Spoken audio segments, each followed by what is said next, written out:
So hello viewers, जब भी कभी किसी कानून या लॉ की हम बात करते हैं तो हमारे दिमाग में सबसे पहले जो वर्ड आता है दैट इज जुडिशरी या जज साहब या कोर्ट। इसको हम कनेक्ट करके देखते हैं लॉ या फिर किसी कानून से। लेकिन असल में ये एक पॉलिटिक्स का विषय है।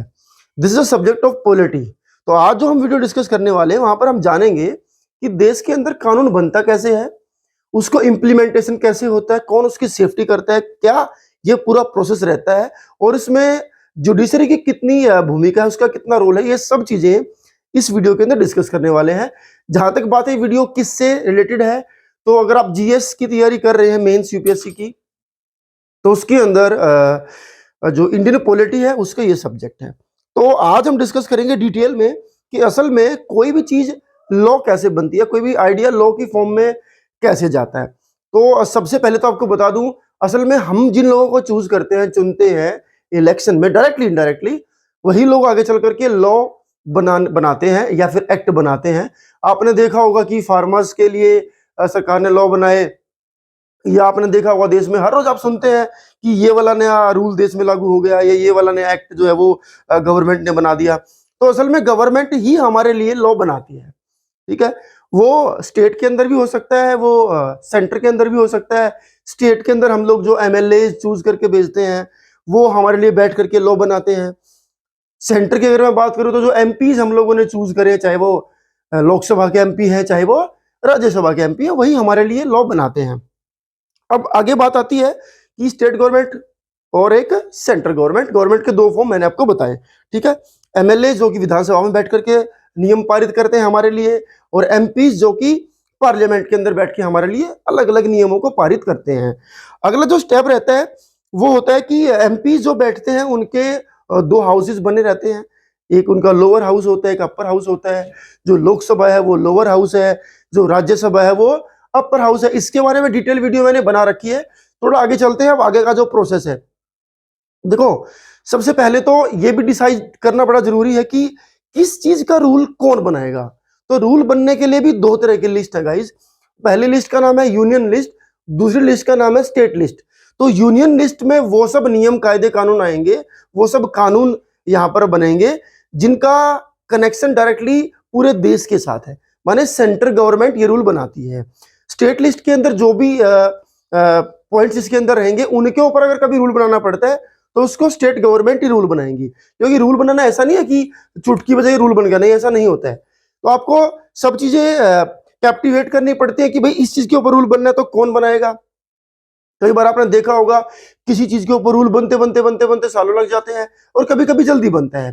तो जैसे फार्मर्स ने प्रोटेस्ट किया था कि 3 कानून, कृषि कानून जो देश की सरकार लेकर के आई थी उसको रद्द करो रद्द करो, क्योंकि वो बहुत जल्दी बन गए थे। उसमें लोगों से डिसीजन या उनके से कुछ उनकी राय शुमारी कम करी गई थी, ऐसा आरोप विपक्ष ने लगाया था। और उसके प्रोटेस्ट में किसान सड़कों पर उतरे थे। बाद में प्रधानमंत्री जी ने वे कानून वापस भी ले लिए थे।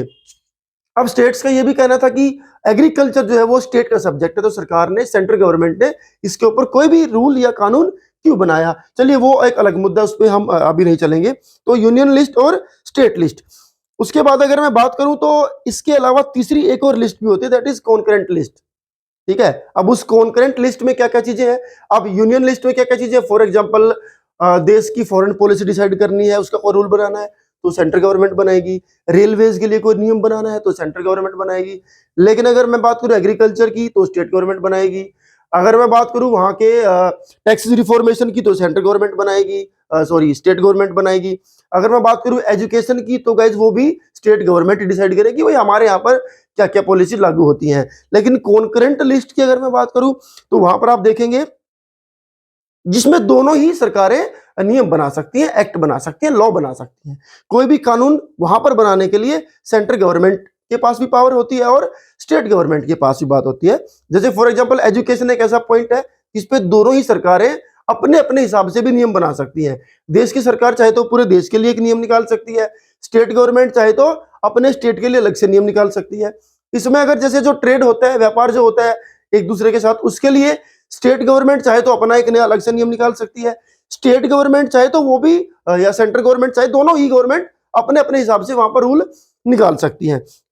अभी हम लॉ मेकिंग प्रोसेस पर नहीं गए, अभी हम समझ रहे हैं कि कितने तरह के लॉज जो है वो देश में हो सकते हैं। अब बात कर लेते हैं कि इसका जो प्रोसीजर है वो कैसे चल के आता है। तो देखिए सबसे पहले तो कोई भी जब लॉ बनता है तो गाइज लोगों से आइडियाज लिए जाते हैं, या फिर आइडियाज कई बार सामने से पूछे नहीं जाते हैं, उसको नोट किया जाता है कि देश में क्या चीजों की रिक्वायरमेंट है, कौन सी नई चीज देश में इंप्लीमेंट होने की जरूरत है, वो सब चीजें कई बार नोटिस की जाती है, फिर उसको लिख लिया जाता है ड्राफ्ट की फॉर्म में। ठीक है, उसको लिखने के बाद उसको कहते हैं बिल। जब वो लिखा जाएगा उसको बोलेंगे बिल। अब ये बिल का क्या चक्कर है? ये बिल का चक्कर ये है कि इस बिल को, जो मैंने थोड़ी देर पहले बात करी थी कि दो हाउसेज हैं, lower house, upper house, Rajya Sabha, Lok Sabha, वहां पर इस बिल को पेश किया जाएगा सबके सामने कि भाई हमने ये चीजें महसूस करी है कि देश में इन इन चीजों की रिक्वायरमेंट है, या एक ऐसा कानून बनने की रिक्वायरमेंट है। अब जब उसको पेश किया जाएगा तो उसका अपना एक तरीका है। ठीक है, अब उस बिल को पेश किया जाएगा, पहले वो लोकसभा या राज्यसभा में जहां भी उसको पेश करेंगे वहां पे मेजोरिटी ऑफ मेंबर्स उसको पास करेंगे, फिर वो दूसरे हाउस में जाएगा, वहां पर भी मेजोरिटी ऑफ मेंबर्स उसको पास करेंगे, फिर उसके बाद वो राष्ट्रपति जी के पास जाएगा, प्रेसिडेंट के पास जाएगा, प्रेसिडेंट साहब उसको फिर से देखेंगे, समझेंगे, जांच विचार करेंगे, सही लगेगा तो उसके ऊपर हस्ताक्षर कर देंगे, माने उसको पास कर देंगे, और फिर जाकर के वो जो बिल था शुरुआत में वो शेप ले लेगा एक लॉ की। लेकिन इसका अपना एक इंटरेस्टिंग सा प्रोसेस है। कोई भी जब लॉ बनता है गाइस, तो उसमें देखिए सबसे पहले तो जब लॉ बन रहा होता है तो मैं आपको बता दूं, ये जो बिल की जिसकी मैं बात कर रहा था इसका भी अपना एक तरीका होता है। ठीक है, ऐसा नहीं है कि डायरेक्टली बिल दिखाया और सब लोगों ने हाँ भर दी, नहीं। सबसे पहले तो उसका एक आउटलाइन डिस्कस किया जाता है। आउटलाइन से मेरा मतलब है कि जी इस चीज के अंदर क्या क्या पॉइंट्स हमने रखे हुए हैं। दूसरा जो इसका स्टेप रहता है वो होता है इसके ऊपर एक लार्ज डिस्कशन, एक बहस होती है। आपने देखा होगा ना कि पार्लियामेंट में बहस चल रही है। वो बहस क्या है? वो बहस यही है कि ये सही है, गलत है, सब लोग अपनी अपनी राय शुमारी देंगे, सरकार के लोग अपनी राय शुमारी देंगे, ऑपोजिशन के लोग अपनी बातें उसके अंदर ऐड करेंगे, तो वो एक डिस्कशन होगा। और तीसरे नंबर पर आता है नंबर वोटिंग का। और वोटिंग में क्या होगा? वोटिंग में होगा कि भाई ये बिल रख दिया गया, आप इसके फेवर में या इसके अगेंस्ट में कितने लोग हैं, आकर के अपनी अपनी वोट डाल लीजिए। और वोटिंग के लिए एक ही पैरामीटर है, जो भी हाउस में मौजूदा मेंबर हैं उनके हिसाब से जब मेजोरिटी अगर जिस तरफ होगी वही चीज फिर उसके बाद स्पीकर साहब को बोलना पड़ेगा भाई ऐसा है। ठीक है, अगर वो फेवर में होगा तो वो बोलेंगे जी चलो बिल को पास करते हैं, आगे बढ़ाते हैं। पास करना मतलब आगे बढ़ाना। और अगर अगेंस्ट में ज्यादा लोग होंगे तो बोलेंगे भाई इसको यहाँ पर रद्द कर दिया जाता है। अब बिल हमारे पास टोटल है जो वो 4 तरह के हैं। एक है कॉन्स्टिट्यूशनल अमेंडमेंट बिल, एक है गाइज मनी बिल, एक है गाइज फाइनेंस बिल, एक है ऑर्डिनरी बिल। अब जो कॉन्स्टिट्यूशनल अमेंडमेंट बिल है उसके अंदर तो सब चीजें वो है जो कॉन्स्टिट्यूशन के अंदर अमेंडमेंट करना है। मतलब गवर्नमेंट ऐसा कोई नियम बनाने के लिए सबको कहे कि हम ऐसा रूल लेकर के आ रहे हैं कि हमें कॉन्स्टिट्यूशन में ना ये वाली चीज पसंद नहीं आ रही, या ये वाली चीज में कुछ कमी है, तो चलो इसको अमेंडमेंट कर देते हैं। अमेंडमेंट का मतलब संशोधन, थोड़ा इसको चेंज कर देते हैं। उसके बाद मनी बिल में लोन या टैक्सेस, गवर्नमेंट का जो एक्सपेंडिचर है, गवर्नमेंट का जो खर्चा है, गवर्नमेंट जब उसको बताती है, दैट इज मनी बिल। उसके बाद बात करते गाइस फाइनेंस बिल की। इसमें मनी बिल, मनी से रिलेटेड मैटर भी होते हैं, साथ में कोई एक एडिशनल टॉपिक भी इसके अंदर रहता है। लेकिन इसके बारे में खास बात यह है कि किसी भी फाइनेंस बिल को मनी बिल काउंट नहीं करते। कब करेंगे? जब लोकसभा के अंदर ये बात डिसाइड हो जाएगी, वहां पर मेजोरिटी ऑफ मेंबर ये मान लेंगे कि हाँ इसका देश के खर्चे से कोई लेन देन है, तो फिर इसको मनी बिल में काउंट कर लिया जाएगा। ठीक है, उसके बाद बात करते हैं guys ordinary bill. Ordinary bill में दुनिया भर के जो भी टॉपिक्स बच गए, उनके एजुकेशन के बारे में या ट्रैफिक के बारे में, जिस भी किसी जो दूसरे टॉपिक्स बचते हैं उनके बारे में जो भी नियम कायदे कानून बनेंगे वो ऑर्डिनरी बिल्स में ही काउंट होंगे। ठीक है, उसके बाद आगे बढ़ते हैं। ये मैं आपको बता चुका हूं कि कैसे सबसे पहले इंट्रोडक्शन स्टेज रहती है पार्लियामेंट के अंदर, उसके बाद कैसे उसके ऊपर डिस्कशन होता है, और फिर एक वोटिंग स्टेज में वो चीज जाती है। उसके बाद दूसरे हाउस में जाएगी, वहां पर भी सेम चीजें होंगी। ठीक है, सेम चीजें मतलब पहले उसके ऊपर डिस्कशन होगा, फिर जाकर कहीं पे वोटिंग होगी। ठीक है, अब यहां पर बात आती है कि इन रूल्स को हम 2 कैटेगरी में डिवाइड कर लेते हैं। एक है गवर्नमेंट बिल, एक होता है प्राइवेट बिल। ठीक है, गवर्नमेंट बिल, प्राइवेट बिल का मतलब ये नहीं कि प्राइवेट कोई बाहर का आदमी आकर के बिल पास करेगा, नहीं। गवर्नमेंट बिल उन सभी बिल्स को बोलते हैं गाइज जिसको केवल एक मंत्री ही सदन में या फिर पार्लियामेंट में, लोकसभा, राज्यसभा, कहीं पर भी कोई मिनिस्टर जाकर के इंट्रोड्यूस करता है कि हम एक ऐसा बिल लेकर के आने वाले हैं। प्राइवेट बिल में वो सभी बिल या वो सभी मुद्दे आते हैं जिनको कोई भी मेंबर ऑफ पार्लियामेंट जो है वो जाकर के डिस्कस कर सकता है कि ऐसा ऐसा बिल सरकार लेकर के आने वाले है। ठीक है, तो ये डिफरेंस है एक गवर्नमेंट बिल और प्राइवेट बिल में। अब जो गवर्नमेंट बिल होता है वो ज्यादा इंपॉर्टेंट इसलिए होते हैं क्योंकि उनको रिलेटेड मिनिस्टर ही जो है वो इंट्रोड्यूस करता है। For example defence minister defence से रिलेटेड जो मुद्दे हैं उनको डिस्कस करेगा, फाइनेंस मिनिस्टर जो है वो फाइनेंस से रिलेटेड मुद्दों को डिस्कस करेगा, होम मिनिस्टर अपनी मिनिस्ट्री से रिलेटेड मुद्दों को डिस्कस करेगा। These are government bills. ठीक है, प्राइवेट बिल्स में कोई ऐसा बहुत ज्यादा जरूरी ना होने वाला, या हमें लगता है कि इसकी इंपॉर्टेंस बहुत ज्यादा नहीं है, उन बिल्स को कोई भी एमपी खड़ा करके बता देगा कि ऐसा सरकार करने वाली है। तो ये तरीका होता है बिल कैसे पास कराए जाते हैं। अब बात आती है जो बिल पास हो गया मेजोरिटी से, हमने तो सारे बिल पढ़े हैं, ठीक है। अब इन बिल्स के जो अगला स्टेप है दैट इज प्रेसिडेंट, कि भाई ये सभी बिल सदन के अंदर पास हो गए, पार्लियामेंट में पास हो गए, अब ये जाएंगे प्रेसिडेंट के पास। अगर स्टेट की मैं बात करूं तो जैसे आपकी लेजिस्लेटिव असेंबली ने उसको पास कर दिया, वो जाएगा वहां के गवर्नर राज्यपाल के पास। तो ऐसे ही राष्ट्रपति जी के पास जब बिल जाएगा तो राष्ट्रपति जी उसके सब डिटेल्स को डिस्कस करेंगे, डिटेल में पढ़ेंगे, अपने लोगों से जांच परख कराएंगे उसकी। ठीक है, उनको जरूरत पड़ती है तो उसको रिकैलकुलेट भी करा सकते हैं, उसके बाद ही वो उसको पास करेंगे। अब जैसे ही राष्ट्रपति महाराज ने उसके ऊपर मुहर लगा दी, अब वो जो बिल शुरू हुआ था एक जरूरत के हिसाब से या फिर एक नेसेसिटी के रूप में जिसने स्टार्टिंग करी थी, अब वो एक लॉ की फॉर्म ले चुका है। राष्ट्रपति महाराज बोलेंगे कि भाई इसको अब देश में लागू कर दो। अब लागू कौन करेगा? एमपी एमएलए तो उस बिल को लेकर के दुकान दुकान जाएंगे नहीं कि भाई ये नया रूल आया, देखो इसको लागू कर दो। अब वो आईएएस आईपीएस ऑफिसर्स को बुला करके वो लॉ हैंड ओवर कर दिया जाएगा कि भैया ये देश में नया कानून बना है, अब इसको आप देश की आम जनता के ऊपर लागू कर दीजिए। वो कोई अच्छा बुरा कुछ भी हो सकता है, लेकिन अगर राष्ट्रपति जी ने उसको पास किया है तो देश में अब वो बिल लागू होगा। अब बात आती है कि फिर जज साहब कहां जाते हैं या जुडिशरी का क्या रोल है।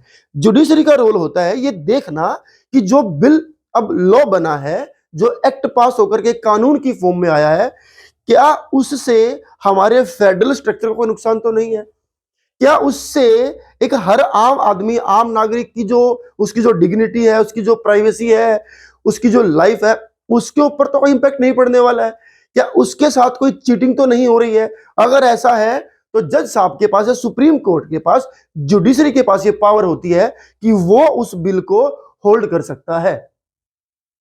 एक बार फिर से बता दूं, जुडिशरी के पास ये पावर होती है अगर उनको ये फील होता है कि भाई ये जो बिल लागू हुआ है ये बिल कुछ देश के लिए ठीक नहीं है, इससे देश के स्ट्रक्चर को नुकसान हो सकता है, एक आम आदमी की प्राइवेसी है, उसकी डिग्निटी है, उसको नुकसान हो सकता है, उसके जो मोरल राइट्स हैं उनको नुकसान हो सकता है, तो हमारे देश की जुडिशरी के पास ये पावर है, वो उस बिल को होल्ड कर सकता है या जरूरत पड़ने पर उस बिल के को वापस भेज सकता है, ये कह करके इसको एक बार फिर से देखिए, इसकी जांच फिर से कीजिए, हमें लगता है ये बिल देश के लिए सही नहीं है। तो ये पावर होती है, क्योंकि अल्टीमेटली जो भी कानून बनेगा उस कानून को फॉलो कराना, उस कानून की सेफ्टी करना, उस कानून की रक्षा करना, ये जिम्मा किसका है?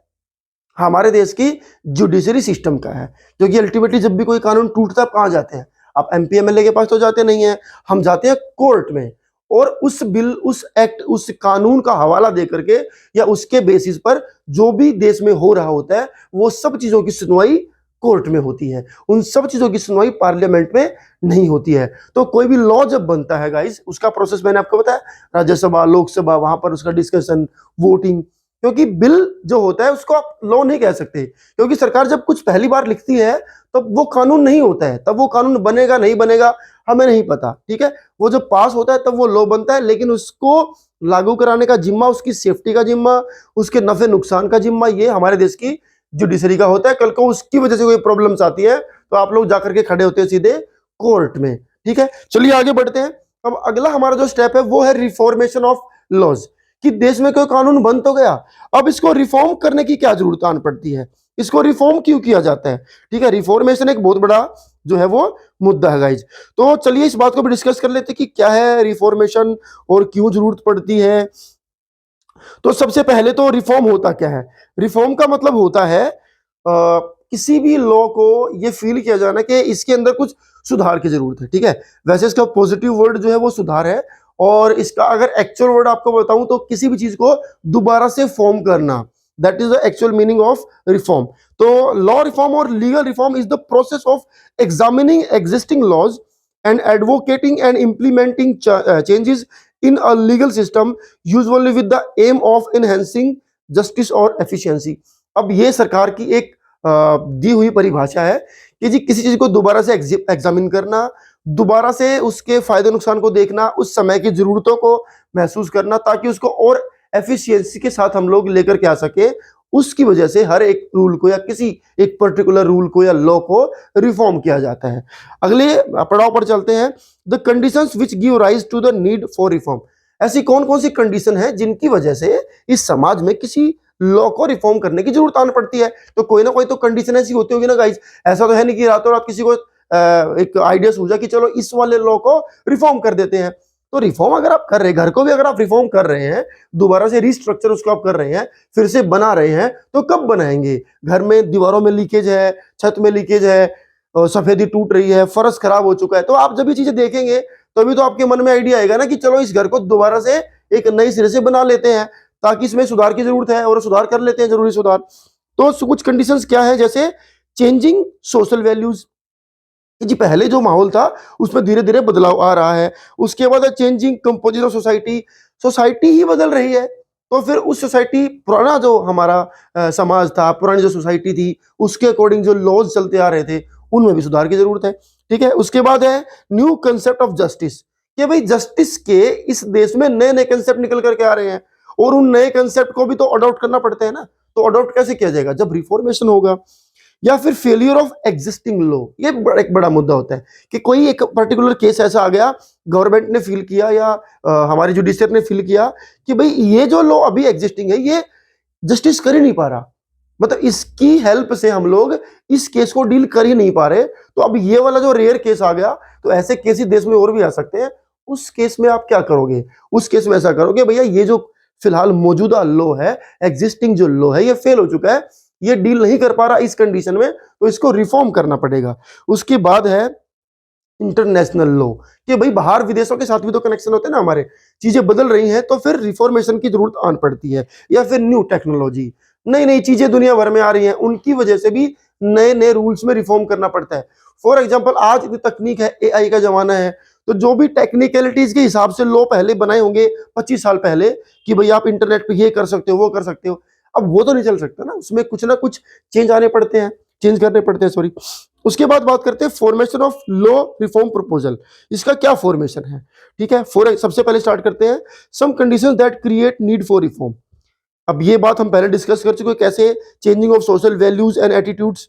ठीक है, उसके बाद changing composition of society, influence of international law, changing society, new concept of justice, failure of existing law और लीगल सिस्टम।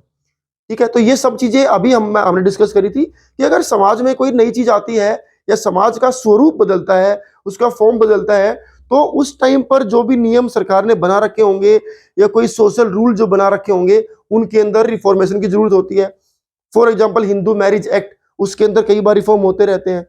ठीक है, अगर इंटरनेशनली बाहर से कोई हमें किसी बात का प्रेशर पड़ता है, तो उसके अंदर बहुत सारे रूल्स जो है वो रिफॉर्म करने पड़ते हैं। फॉर एग्जाम्पल, आज से 15 साल अगर पहले की बात करूं मैं, तो जो फार्मर्स थे गाइज, उन फार्मर्स को सब्सिडी दी जाती थी थोड़ी ज्यादा। ठीक है, जैसे गेहूं धान को बेचने के लिए मंडी में गए हैं, तो गवर्नमेंट उनको एक्स्ट्रा सब्सिडी स्टेट गवर्नमेंट देती थी।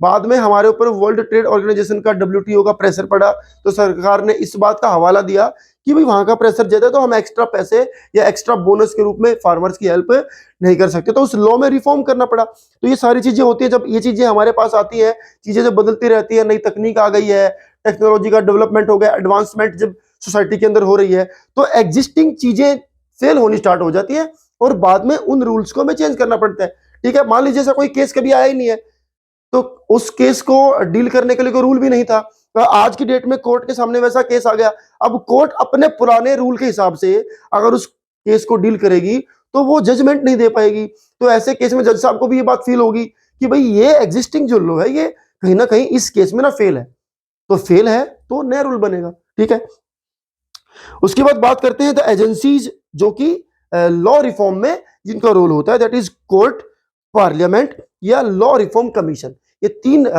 संस्थाएं हैं जो लॉ रिफॉर्म में अपना रोल प्ले करती हैं। कोर्ट, सबसे पहले कोर्ट है इसके अंदर, उसके बाद पार्लियामेंट है, उसके बाद लॉ रिफॉर्म कमीशन है।